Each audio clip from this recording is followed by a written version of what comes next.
নমস্কার, সকলেই কেমন আছেন? সঞ্জয়স কিচেন ফোরনের আরেকটি ভিডিওতে সবাইকে জানাই স্বাগত। গতকাল ছিল 23শে জানুয়ারি।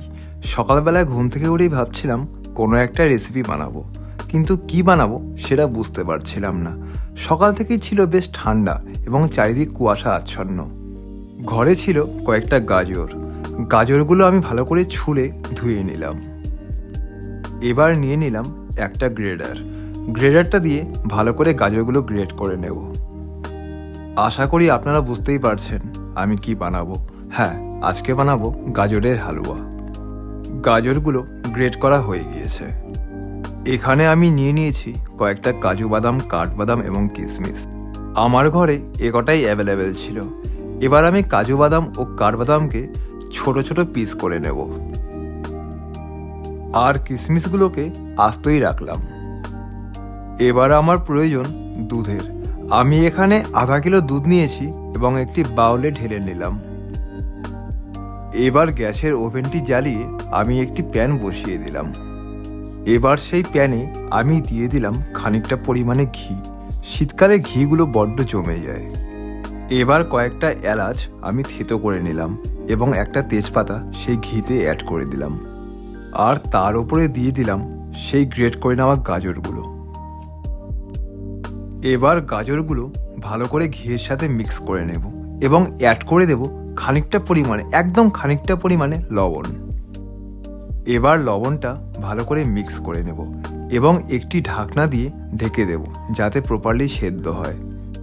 8 থেকে 10 মিনিট পরে ঢাকনাটা তুলে দেব এবং এর মধ্যে অ্যাড করে দেব চিনি।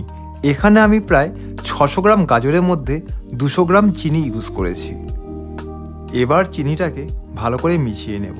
চিনি মেশানোর সময় দেখবেন খানিকটা জল বেরিয়েছে। আপনারা ঘাবড়াবেন না, আপনারা বেশ নাড়িয়ে চাড়িয়ে নেবেন। দেখবেন খানিকক্ষণ বাদে চিনির রসটা শুকিয়ে গিয়েছে। আপনারা দেখতেই পারছেন গাজর থেকে ঘিটা বেশ ছেড়ে দিয়েছে। এবার আমি এর মধ্যে অ্যাড করে দেব খানিকটা পরিমাণে ড্রাই ফ্রুট। এবার সব কিছু আমি প্রায় 5 থেকে 7 মিনিট ভালো করে ফ্রাই করে নেব।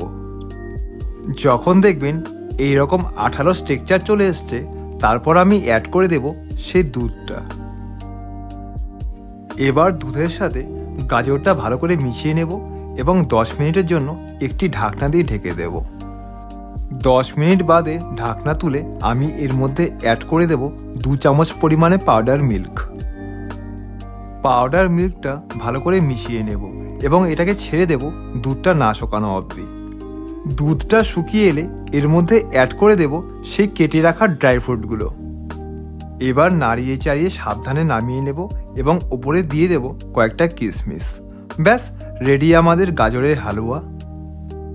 এরপর চালের গুঁড়োগুলো ভালো করে গুঁড়িয়ে নিয়ে আমি বানিয়ে নিয়েছি কয়েকটা চিতই পিঠে বা সরা পিঠে। এই চিতই পিঠা বা সরা পিঠার রেসিপি আমি অন্য একটি ভিডিওতে দেখাবো আপনাদের। এবার ঝটপট খেয়ে নেওয়া যাক। Tata, bye bye.